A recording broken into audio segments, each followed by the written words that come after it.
Je suis Catherine de Valois, née le 27 octobre 1401 au château de Saint-Paul à Paris, fille du roi Charles VI de France et de la reine Isabeau de Bavière.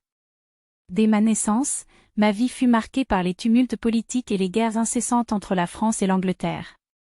Mon père, bien que roi, était souvent en proie à des crises de folie, laissant ma mère, Isabeau, et les puissants du royaume se disputer le contrôle du trône.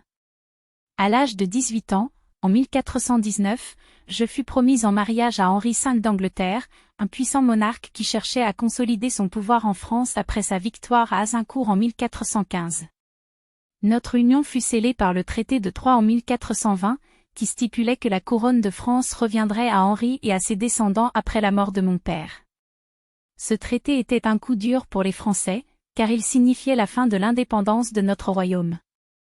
Le 2 juin 1420, je devins officiellement reine d'Angleterre en épousant Henri V dans la cathédrale de Troyes. Ce mariage, bien que politique, fut marqué par un certain respect mutuel. Henri était un roi déterminé et charismatique, et bien que notre mariage fût arrangé, il se montra toujours courtois et respectueux envers moi. En décembre 1421, je donnai naissance à notre fils unique, Henri VI, au château de Windsor. Ce fut un moment de grande joie et de soulagement, car Henri avait désormais un héritier pour sécuriser sa dynastie. Cependant, cette joie fut de courte durée. Moins d'un an après la naissance de notre fils, en août 1422, Henri V mourut soudainement de dysenterie alors qu'il menait une campagne en France. À 20 ans, je me retrouvai veuve et notre fils, encore nourrisson, devint roi d'Angleterre et héritier présomptif de la couronne de France. De retour en Angleterre, ma position de reine veuve était précaire. Le conseil de régence, dirigé par Humphrey, duc de Gloucester, était méfiant à mon égard. Ma vie à la cour était strictement surveillée, et mes mouvements, limités.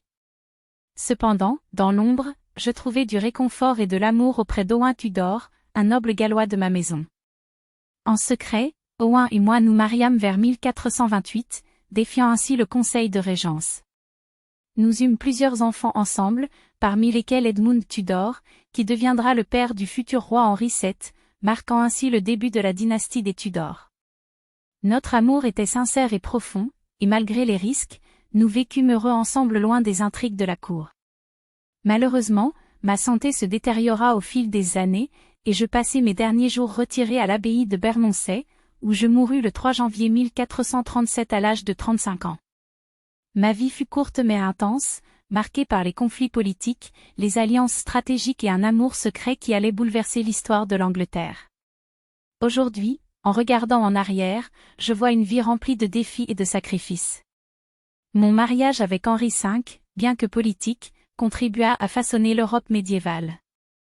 Mon union avec Owain Tudor, bien que secrète, donna naissance à une lignée qui changerait à jamais le destin de l'Angleterre.